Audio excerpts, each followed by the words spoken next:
Bonsoir à tous, soyez les bienvenus dans le 20h à la une de l'actualité. Plus de 40 moniteurs des Dara ont été interpellés ce matin et gardés dans les locaux du commissariat du Plateau. Ils tentaient de tenir un sit-in devant le ministère de l'Éducation nationale pour réclamer 8 mois d'arriérés de salaire. Vague de colère contre l'opérateur de téléphonie Orange. Les membres du réseau national de transfert d'argent ont manifesté ce matin à Touba pour dénoncer la réduction de leur commission. Selon eux, cette mesure risque d'envoyer des milliers de jeunes au chômage. Et puis la journée mondiale de lutte contre le travail des enfants est célébrée ce 12 juin au Sénégal. Ces jeunes gens vulnérables sont souvent exploités comme mendiants ou dans des métiers souvent réservés aux adultes. Reportage à suivre, voilà pour le sommaire.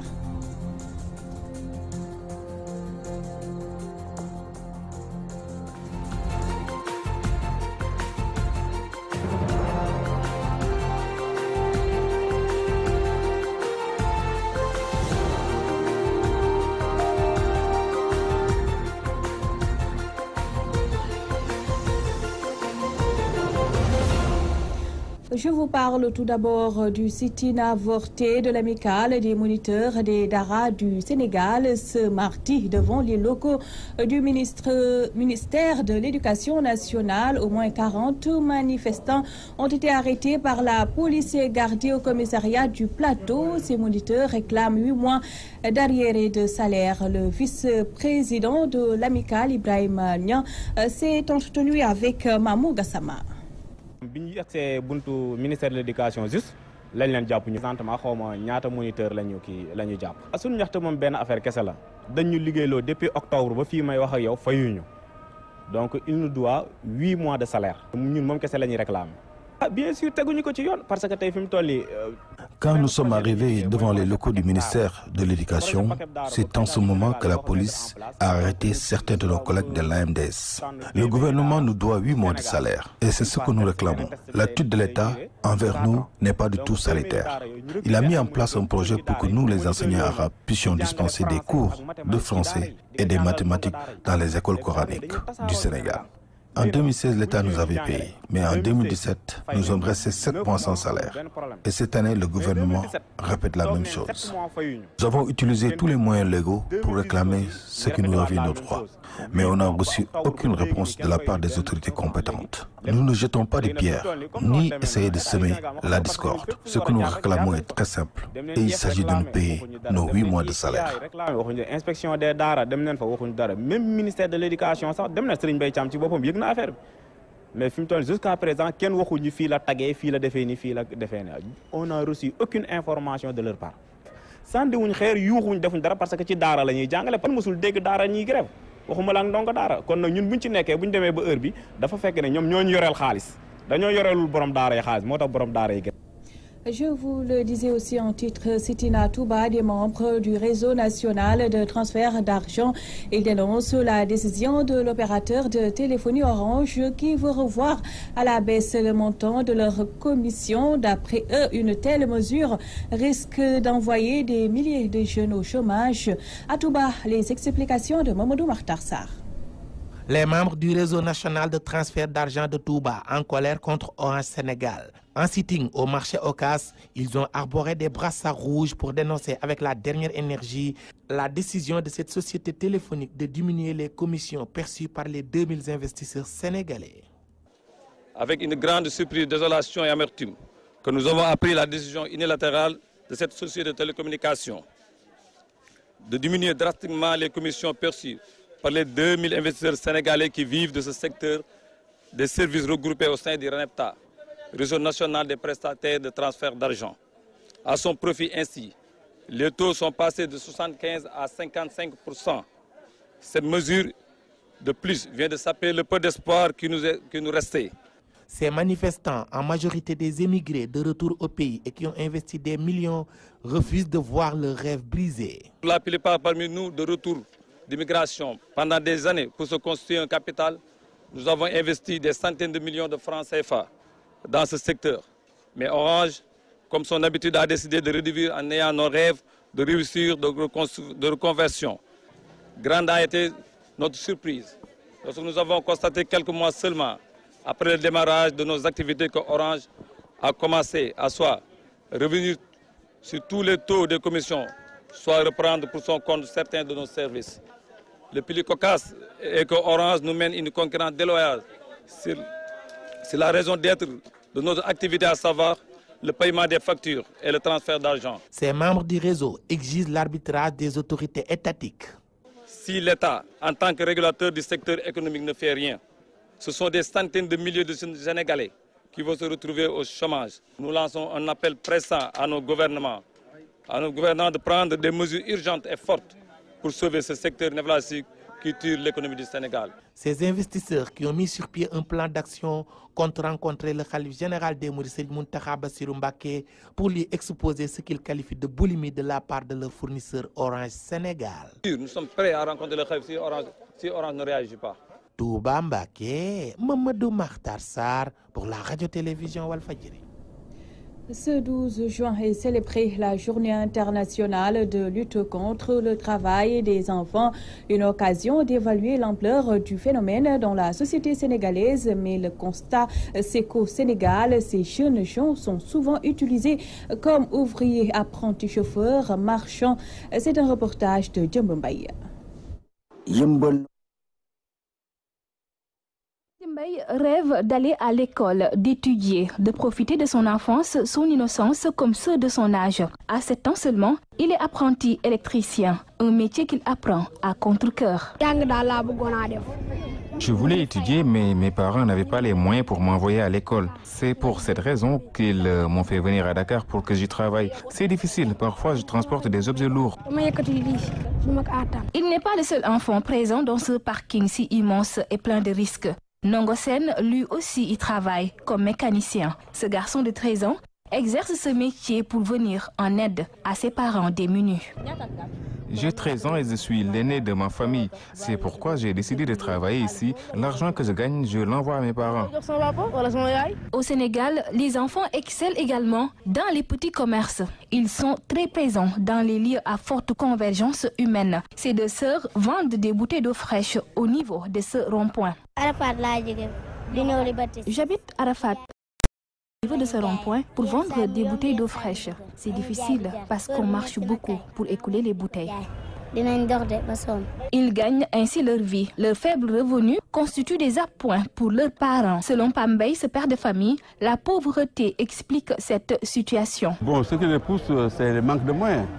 Bon, parce que peut-être eux, ils n'ont pas le temps ou bien la force pour travailler, ils envoient les enfants. Et puis c'est du travail qui n'est pas acceptable parce que c'est le commerce, c'est le petit commerce, quoi. Il faut laisser les enfants aller à l'école, apprendre, avoir un bon niveau.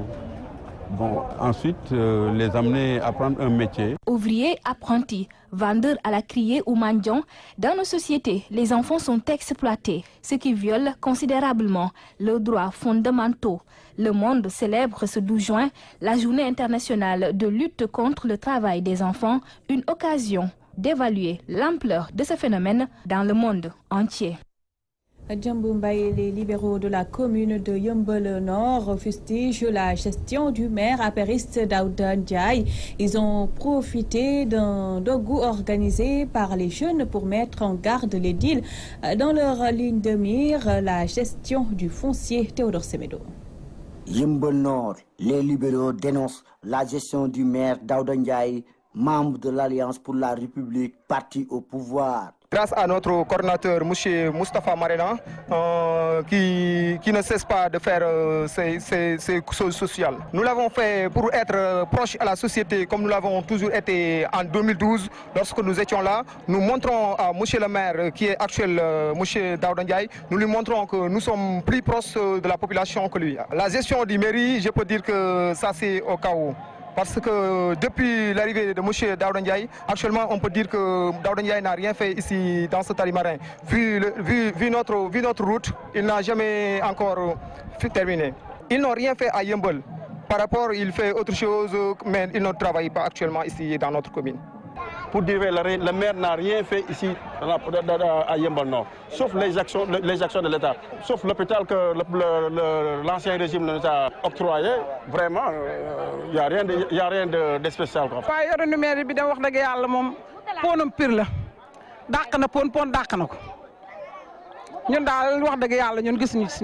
Ils le mettent aussi en garde contre tout bradage du foncier avec l'octroi d'un espace pour Yeumbeul Nord par le président de la République.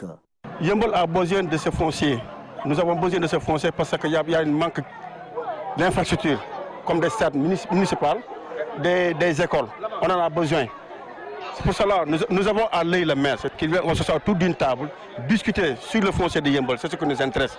Ce n'est pas notre adversaire. Non, j'avais plus aimé ça parce que c'est du passé. Ils l'ont fait en 2007. Hein? Prendre le foncier et partager ça, vendre ça et mettre ça dans leur poste. Puis ils aimaient ça, on en a assez.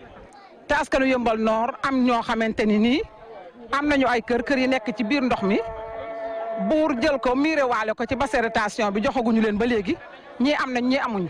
Ces libéraux de Yeumbeul Nord, en marge d'une remise de dons de produits alimentaires en ce mois béni de Ramadan, ont conclu leurs propos pour réitérer leur confiance à leur secrétaire général Abdoulaye Wade avant de promettre de battre campagne pour leur candidat Karim Wade, mais aussi de bouter hors du pouvoir local leur édile Daouda Ndiaye aux prochaines élections municipales. Nous avons tenté de joindre Daouda Ndiaye pour avoir sa version des faits, mais en vain. Théodore Semedo, Yeumbeul Nord, Walfadjri.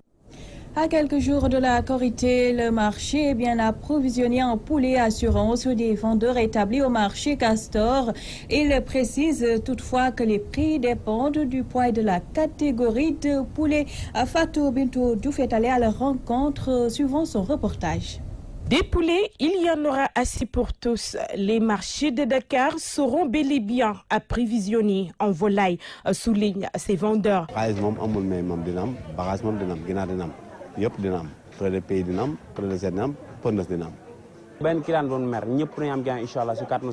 En ce qui concerne le prix, de cela dépendra du poids essentiellement, mais surtout de la catégorie. Mais le client sera servi avec 2200 francs seulement.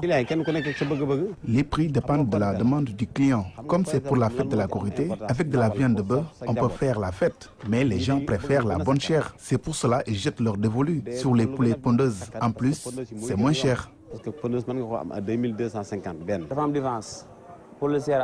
Des poulets, il y en a pour toutes les catégories. Poulet de chair, poulet pondeuse et même le poulet du pays qui coûte plus cher. Ça varie entre 4 000 et 4 500. Et la pondeuse, on peut l'avoir à 2250 francs seulement. Cependant, les vendeurs n'ont pas manqué de fustiger l'implantation de supermarchés étrangers dans les coins et recoins de Dakar. Ceux-là sont en train de tuer le commerce à petit feu. L'implantation des supermarchés étrangers tue notre business. Même s'il y a beaucoup qui préfèrent les poulets du pays, il faut signaler que les gens doivent faire très attention avec ces poulets importés. Comme chaque année, à l'approche de la fête de l'Aïd el-Fitr, beaucoup de Sénégalais n'ont qu'un seul souci, le bon approvisionnement du marché en poulet. Le client peut se rassurer puisque les vendeurs sont formels.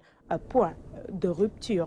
Fatou Bintou Diouf, parlons de toute autre chose. À présent, les réseaux sociaux ont été au cœur des débats lors de la conférence publique des femmes rurales à Sangalkam. Pour elles, il faut que les familles surveillent l'utilisation par les enfants de ces nouveaux outils de communication. Nachib Sagna. La conférence publique des femmes rurales Action Solidarité Phrase à Sangalkam a drainé du monde. Elles étaient venues de partout pour assister à l'événement. Le thème Islam et paix a été développé par d'éminents religieux dont le marabout Thierno Amadouba, calife de Bambilor. Pour la présence des femmes de France, les réseaux sociaux ont transformé le Sénégal en un monde difficile à gérer. Surveillez surtout nos enfants. Évitez les réseaux sociaux. Éviter les réseaux sociaux, c'est-à-dire il faut que les femmes surveillent les enfants. La nuit, il faut qu'on surveille les enfants parce qu'ils sont en train de travailler avec leur portable. L'internet, je ne sais pas moi, parce que moi je ne peux pas utiliser ça. Mais si je vois mon petit-fils ou bien mon enfant qui a son portable jusqu'à cette heure, je vais leur dire que amène-moi le portable et je les éteins parce qu'on ne sait jamais On ne sait jamais où vont amener nos enfants. Nous, parents, on a une grande part de responsabilité pour gérer nos enfants. Revenant sur le thème, Souleymane Ndoye, président du conseil départemental de Rufisque, dit que ces femmes travaillent pour l'élection du président Macky Sall. Et voilà pourquoi il demande la paix et l'unité dans les rangs du département. Phrase exemple. Donc tey su ñu mënee am mbooloo bu tey nii mbooloo bi yëpp ñu jël ko jébbal ko ki nga xam ne mooy président Macky Sall ñun de tiituñu ñun waa Tëngéej ndax Tëngéej nag doon nañ benn bokk ndey bokk baay. Depuis ce jour, le ministre Omar Gueye s'est toujours activé à réunir, à appeler à l'unité des responsables de Phrase a reçu plusieurs prix pour ses actions de développement à travers le pays. Rufisque n'est pas télévision Fadjri. La commune de Hann Bel-Air a procédé ce mardi à la remise de bourses et allocations scolaires aux élèves de la localité, occasion saisie par le maire Babacar Mbang pour magnifier les bons résultats des potages de sa commune. Compte rendu Khadisila. 1000 élèves de la commune d'Hann Bel-Air ont reçu des bourses scolaires d'une valeur de 25 millions de francs CFA. Babacar Mbang, maire de la commune, revient sur le processus d'octroi. 2 critères, en tout cas, qui ont été mis en relief. Le premier, d'abord, c'était qu'il fallait, en fait, effectivement, être issu d'un certain milieu social. Mais le deuxième aspect qui était quand même, qui nous paraissait très juste, effectivement, c'était l'excellence. Parce qu'il faut le dire, ces 1000 élèves qui ont été identifiés, c'est 1000 élèves qui méritent d'être soutenus. Dans le processus, effectivement, bon, c'est un choix qui a été fait de manière tout à fait impartiale. Pour l'édit de la commune, la subvention pour l'année prochaine sera effective. Pour l'année prochaine, nous ferons en sorte que, en tout cas, les bourses seront allouées, non pas en octobre à l'ouverture des classes, mais le processus commencera dès l'ouverture des classes et nous prendrons toutes les dispositions pour qu'au moins les bourses soient données, disons, vers le mois de février et le mois de mars. Pourquoi février-mars? C'est dû à la réalité du budget. Il y a le principe dans les finances publiques donc, de l'annualité de budget, donc c'est de janvier au mois de décembre. Mais vu que l'école ouvre au mois d'octobre, rien n'est possible entre le mois d'octobre et le mois de décembre. Selon El Hadj Malick Sy, directeur de l'école A, les excellents résultats notés ces dernières années résultent de la gestion participative de la mairie. On est sur la voie pour devenir une école d'excellence. On est sur la voie. Alors, le problème qui se pose, c'est que nous avons travaillé en parfaite synergie avec le maire et son conseil municipal. Alors, nous avons fait un diagnostic, comme il vous l'a dit. Et au terme de ce diagnostic-là, il fallait mettre les bases pour lesquelles nous devrons aboutir à ces résultats-là qui sont là aujourd'hui. Ce qui fait que donc, on est parti d'un point A pour arriver à un point B. Et heureusement pour nous et pour toute la communauté, alors vraiment nous avons atteint nos objectifs par rapport à tout le processus que nous avons commencé depuis il y a 2 ans. 1000 mandats de 25 000 francs ont été offerts aux élèves de la commune de Hann Bel-Air, soit une enveloppe globale de 25 millions de francs CFA. Cette opération vise à soulager les parents d'élèves victimes de la conjoncture économique. C'était le journal de 20h. À vous tous, merci de l'attention. Retrouvez à 21h à Diop Ndiaye Diagne dans Werwerlé comme tous les mardis. Très bonne soirée à tous.